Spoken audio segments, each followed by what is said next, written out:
அன்புமிகு பேரவைத் தலைவர் அவர்களே, தமிழ்நாட்டில் ஆண்டு சராசரி மழை அளவில் குறைந்த மழை பெய்கிற மாவட்டம் தருமபுரி மாவட்டம். இது பெரிய பாசன திட்டங்கள் இல்லாத மாவட்டம்.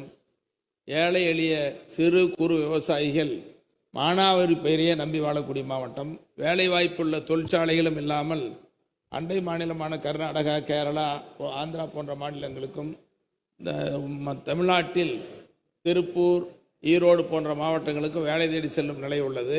இங்கே குடும்ப பொருளாதாரமாக உள்ளது. இல்ல என்ன வேணும்? என்ன வேணும்? பொருளாதாரம் வேணுமா, தண்ணி வேணுமா? இல்ல பொருளாதாரத்தை சொன்னாதான் தண்ணி வேணும். தண்ணி வேணுங்கிறது காரணம் சொல்லலாம். தயவு பண்ணி துணை கேள்வினா கேள்விக்கு வாங்க, கேளுங்க. பேரவைத் தலைவர் அவர்களே, ஒரே வரியில கேட்டா இல்லைன்னு சொல்லிடுவாரு. காரண காரியங்களை சொன்னாதான் கிடைக்குங்கிறது. ஒரே வரியில கேட்டா அவங்க இல்லம்பாங்க, நான் இழுத்துக்கிட்டே வந்தா நான் இல்லை.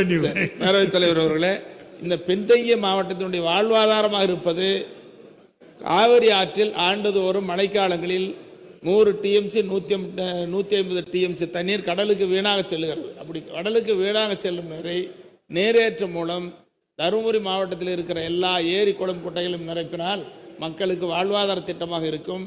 இது முதலமைச்சர் அவர்கள் கூட நேரில் பார்த்தார்கள். நாங்கள் கோரிக்கை வைத்தோம், அவரும் ஏற்றுக்கொண்டிருக்கிறார்கள்.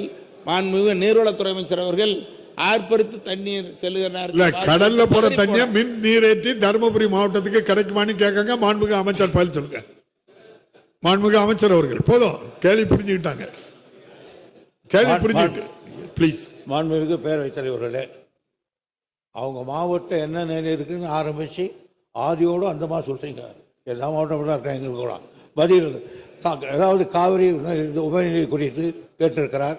காவிரி நதியின் உபரிநீரை வழங்க கோரும் பென்னாகரம் வட்டம் மற்றும் நலம்பள்ளி வட்டம் ஒரு பகுதி ஆகியவற்றில் உள்ள நீர்நிலைகள் காவிரி வடிநிலத்திலும், பாலக்கோடு வட்டம், தருமபுரி வட்டம் மற்றும் நலம்பள்ளி வட்டம் ஒரு பகுதி ஆகியவற்றில் உள்ள நீர்நிலைகள் தென்பெண்ணை ஆற்றின் வடிநிலத்திலும் உள்ளன.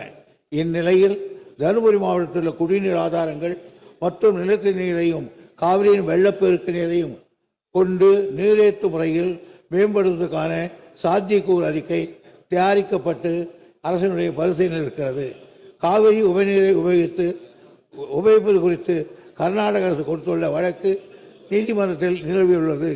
இவற்றையும் கருத்தில் கொண்டு தேவைக்கு ஏற்ப ஆய்வெடுத்து அரசு பணியாற்றும். பாதகம் செய்பவரை கண்டால் நாம் பயம் கொள்ளலாகாது பாப்பா. மோதி மிதித்து விடு பாப்பா, அவர் முகத்தில் உமிழ்ந்து விடு பாப்பா. அண்மை செய்திகளை உடனுக்குடன் தெரிந்து கொள்ள இணைந்திருங்கள் எம் நாடு தொலைக்காட்சியுடன்.